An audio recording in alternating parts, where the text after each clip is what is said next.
And I think in sort of the history of Bitcoiners, there's a lot of Bitcoiners who where kind of forgetting about it, especially from that 2013 period where then things crashed. Then all of a sudden it's like, well, great, now it's not worth anything. Um, Versus being all about trading all the time and getting into risky positions with leverage and stuff. For someone like myself who's not an adept trader, that was a very lucky spot to be in.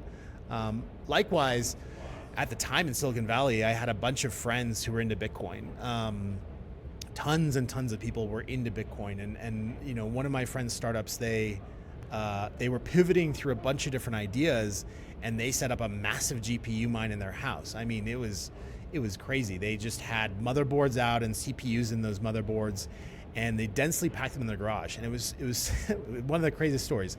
It was so bad that one day they got a knock on the door from one of the telcos. I think it was like a Verizon, and they basically said like, "Hey, we tracked down a bunch of interference to your house. Like, what's going on?"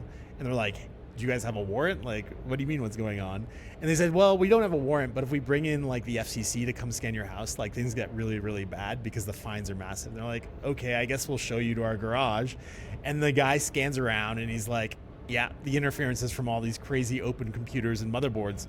And it must have been that the GPU clocks were operating at a certain wavelength that was interfering with the cell network. So they're like, "You need to fix this in like 30 days or we're going to bring the FCC and the fines are going to be massive."